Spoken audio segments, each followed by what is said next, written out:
علیہ السلام نے بڑی نصیحت فرمائی ہے. محبوب کریم فرمانے لگے عورت ٹیڑھی پسلی سے پیدا کی گئی ہے, سیدھا کرنا چاہو گے ٹوٹ جائے گی. یہ جیسی ہے اس کے ساتھ ویسے ہی گزارا کرو, اس کی نفسیات کو سمجھ جاؤ. عورت تھوڑا سا چاہتی ہے کہ وہ کھانا پکائے تو اس کی تعریف کر دی جائے, تو بھائی کھڑی ہے صبح سے باورچی خانے میں, 2 لفظ بولنے میں کوئی حرج ہے؟ اور اگر کبھی نمک زیادہ ہو بھی جائے تو کیا خیال ہے, بیوی جان بوجھ کے زیادہ ڈالتی ہے؟ اس کا شوق ہے کہ اس کی انسلٹ ہو. ہمارا رویہ اتنا سخت ہوتا ہے, بعض اوقات اتنا تکلیف دہ ہوتا ہے کہ اس سے جذبات کو ٹھیس پہنچتی ہے, مزاج میں خرابی آتی ہے. تھوڑی تعریف دیکھیں, عورت چاہتی ہے تھوڑا سا کہ میرے خاندان والے, میرے سسرال والے میری تھوڑی عزت کریں, تو وہ اگر سارا کچھ چھوڑ چھاڑ کے آ گئی ہے تو جس طرح ہم اپنی بیٹی کے لیے ذہن رکھتے ہیں عزت کا, اگر تھوڑا اس کے لیے بھی بنا لیں گے تو میرا خیال ہے کوئی حرج والی بات. ہم نا لوگوں کا خیال رکھنے کی بجائے لوگوں کو چڑھاتے ہیں. ناراض تو نہیں ہو جائیں گے آپ؟ نہیں, رہن دینے ہیں, لگتا ہے تو ہو جانا ہے بھائی. چڑھاتے ہیں لوگ. کسی نے کہہ دیا نا کہ یہ میرے گھر نہ آئے آج کے بعد, باپ نے بیٹے کو کہہ دیا یہ تیرا رشتہ دار نہ آئے, وہ کہتا ہے تو سویرے ضرور آئیں, ویکھاں گا تینوں کیڑا ڈکدا ہے, آنا صبح. وہ کسی نے کہہ دیا نا اس گلی سے نہ گزرنا, کہنا میں ابھی گزروں گا, تو دیکھ لے جو تو نے کرنا ہے. ہم لوگوں کی نفسیات کے, بلکہ پتہ چل جائے نا فلانے کو فلاں چیز بری لگتی ہے, اس کو لوگ زبردستی کرتے ہیں, چڑھاتے ہیں, نفرتیں پیدا کرتے ہیں, اس کے اندر غرور لاتے ہیں, مزاج کے اندر چڑچڑاپن پیدا کرتے ہیں. یہ کام نہ کریں. آپ اپنے لیے کیا گراؤنڈ بنا رہے ہیں کہ لوگ آپ سے نفرت کریں, لوگ تکلیف دیں آپ کو. یہ نوجوان بچے, کسی نے ہارن دے دیا گاڑی کا, تو آپ اس نے گاڑی پیچھے کرنی نہیں, وہ ماں بدولت کو ہارن بجا دیا ہے. یہ مہذب قوموں کا یہ رویہ نہیں ہوتا. یہ تو وہ قومیں ہیں جو مطلب بڑی تنگ ہیں اپنے آپ سے. یہ بڑے آوازار لوگ ہیں. ٹھنڈے رہیں, میٹھے رہیں, پیار کریں, دوسروں کے جذبات کا احساس کریں. نبی کریم صلی اللہ تعالیٰ علیہ وسلم نے ایک دن حضرت عائشہ صدیقہ سے کہا, عائشہ تیرے ساتھ ایک بات نہ کروں, حضور کریں. فرمایا جب تو ناراض ہوتی ہے تب بھی مجھے پتہ چل جاتا ہے, اور جب تو راضی ہوتی ہے تب بھی مجھے خبر ہو جاتی ہے. اتنا دھیان رکھتے ہیں خاوند گھر میں کہ اب اس کی پوزیشن کیا ہے, اور اب یہ کیا سوچتی ہے, اور کس بات پہ اس کو جو ہے وہ ناراضگی ہوتی ہے. مجھے جب تو راضی ہوتی ہے تب بھی پتہ ہوتا ہے. ناراض تو حضرت عائشہ کہتی ہے نہیں نہیں حضور ایسی تو بات ہی کوئی نہیں, آپ بتائیں.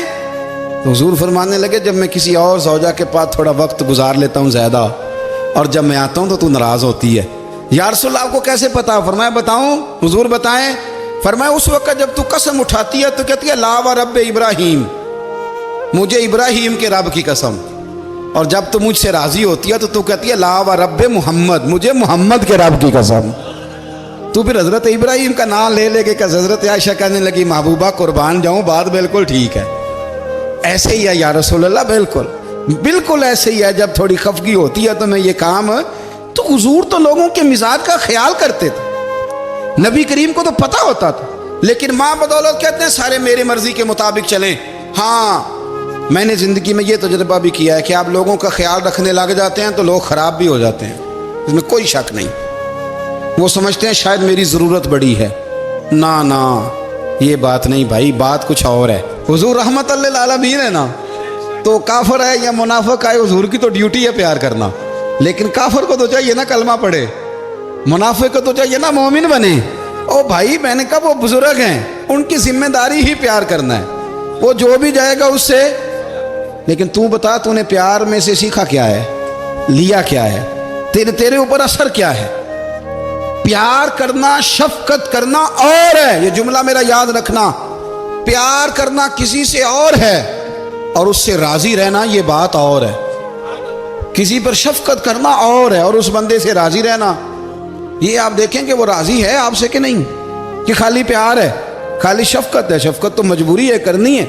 تو میرے عزیز یاد رکھیں نبی کریم تھوڑا تھوڑا خیال کرتے, دیکھتے بندہ اس کے مزاج کے مطابق. دیہاتی آتا تو حضور اس کا بھی خیال کرتے. حضرت ظاہر دیہاتی تھے, وہ آتے تھے ترکاریاں لے کے گاؤں سے.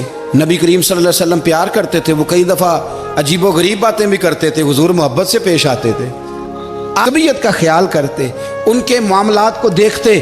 میرے رسول پاک علیہ السلام تو دیکھتے کون شخص کس طرح کا ہے, کس رویے کا ہے, کس انداز کا ہے. اس کو اس کے مطابق عزت دیتے، وقار دیتے، نواز دیتے، اس شخص کا اس طرح کا اکرام کرتے۔ میرے نبی کریم صلی اللہ علیہ وسلم فرماتے ہیں میں نے معراج کی رات میں نے جنت میں ایک محل دیکھا، میرا دل کیا میں اندر سے جا کے دیکھوں، پر اس کے دروازے کے قریب گیا تو عمر فاروق کا نام لکھا تھا۔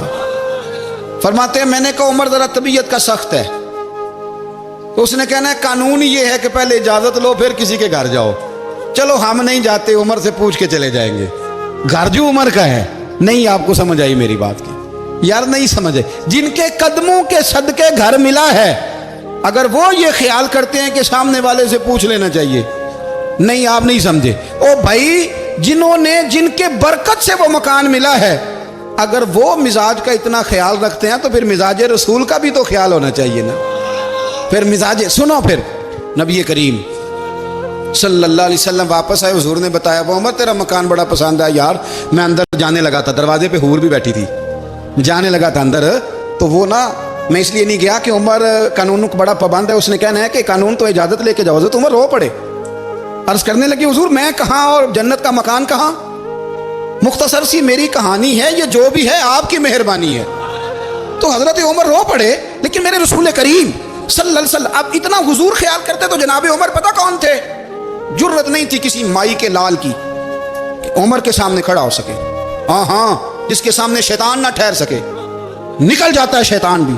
لیکن صحابہ کہتے ہیں جب کبھی حضور کے چہرے پہ شکن آتی تو اتنا وجود ہم نے کسی کا کامتے نہیں دیکھا جتنا عمر کانپا کرتے تھے، کبھی تاری ہوتی تھی۔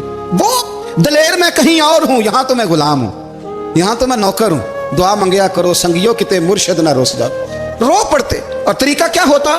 زمین پہ کونیاں رکھ کے نا، کونیاں گھٹنے، اب میں آپ کو کر کے کیسے دکھاؤں، حدیث صحیح میں موجود، یہ کونیاں زمین پہ رکھ کے نا، جیسے بچے نہیں چلتے، کونیاں دونوں زمین پہ حضرت عمر رکھ دیتے، اور یوں کونیاں رکھ کے تو یوں ہاتھ باندھ دیتے حضور کے سامنے، نیچے کونیاں اور ہاتھ باندھتے، اور پھر روتے جب حضور ناراض ہوتے تو کسی اور سے ناراض ہے نبی پاک، عمر سے نہیں، تو یوں دونوں ہاتھ بچھا دیتے، یوں ہاتھ باندھتے اور کہتے رضیت باللہ ربا وبالاسلام دینم ونبینا محمد صلی اللہ علیہ وسلم۔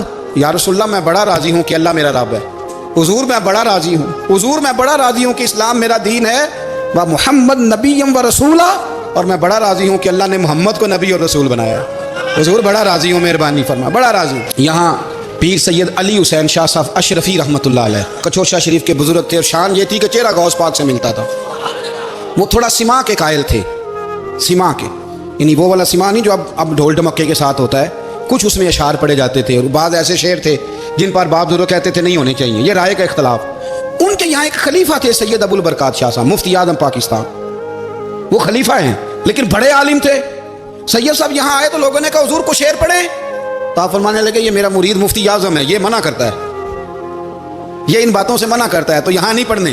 لوگوں نے کہا حضور مرید کی بھی ماننی ہے، میں نرا مرید نہیں، مفتی بھی تو ہے نا، قرآن و سنت کی روشنی میں منع کرتا ہے۔ تو اتنا لوگ خیال کر لیتے تھے دوسروں کے مزاج، اور یارو ہم تو بوجھ بنتے ہیں، ہم تو چڑھاتے ہیں جس کے، اور میں دیکھتا دنیا چڑھ چڑھ کے پاگل ہو گئی، چڑھاتے ہیں ایک دوسرے کو تکلیف دیتے ہیں، اذیت میں مبتلا کرتے ہیں۔ ہم لوگوں نے اب تھپڑ مارنے بند کر دیے ہوئے ہیں، اب ہم ڈنڈے نہیں مارتے، اب ہم نفسیاتی تکلیفیں دیتے ہیں، نفسیاتی ذہنی طور پر ٹارچر کرتے ہیں، ہم لوگوں کو اتنا تکلیف میں مبتلا کرتے ہیں کہ لوگ پاگل ہونے کے قریب آ جاتے، خودکشیاں ہونے لگی ہیں۔ اگر ہم نفسیاتی طور پر پیار کریں، سامنے والے کو ذرا عزت دیں، ذرا اس کے جذبات کا خیال کریں، ذرا اس کی طبیعت کے مطابق چلے، ذرا تھوڑا سا محبت کر لیں، پیار کر لیں، بڑی دنیا بچ جائے گی، بڑے سارے لوگ قریب آ جائیں گے۔ میرے رسول پاک علیہ الصلوۃ والسلام نا بمنزلہ طاقت کے بوجھ ڈالتے تھے، بمنزلہ طاقت کے، حضور نام لے کے بھی کہہ سکتے تھے عبد الرحمن تو مالدار ہے دے اتنے پیسے جہاد میں، عمر تو مالدار ہے دے پیسے، عثمان غنی دے، یہ نہیں حضور نے کبھی فرمایا، اعلان کر دیا بھئی جہاد کا موقع اپنا اپنا حصہ ڈالو۔ حضور کسی شخص پر کوئی بوجھ، اپنے آپ کو بوجھ نہ بنائیں۔ اسلام نفسیاتی مسائل کا حل بتاتا ہے کہ آپ پیار کریں۔ میں اکثر کہتا ہوں کہ ہمارے گھروں میں بہت سارے بیمار ایسے ہیں جنہیں دوائی کی نہیں ہماری توجہ کی ضرورت ہے، بہت سارے بیمار اس قسم کے ہیں جنہیں صرف آپ کی مسکراہٹ کی ضرورت ہے، جنہیں صرف آپ کا دھیان رکھنے کی ضرورت ہے۔ آپ تھوڑا دھیان کریں، تھوڑا پیار کریں۔ اگر آپ کو لگتا ہے نا کہ سامنے والے کے مکان کے آگے کوڑا پھینکنے سے اس کو ذہنی اذیت ہوتی ہے، تو خدا را آپ کو پتہ ہے مسلمان خوش ہو جائے تو اللہ بھی خوش ہو جاتا ہے، اور حضور فرماتے ہیں مسلمان کو تکلیف ہو تو مجھے بھی تکلیف ہوتی ہے۔ اس لیے ایک تو اپنے آپ کو خود مطمئن کریں، دوسروں سے مطالبہ نہ کریں، اور آپ کوشش کریں دوسروں کے مزاج کے مطابق، ان کی طبیعت کے مطابق آپ شرعی تقاضوں کے اندر رہ کے آپ کوشش کریں کہ سامنے والا ہماری وجہ سے چڑے نہ، اسے اذیت نہ پہنچے، اسے تکلیف نہ ہو، ہمیشہ مدحت خیر الانام میں گزرے۔ دعا ہے یہ عمر درود و سلام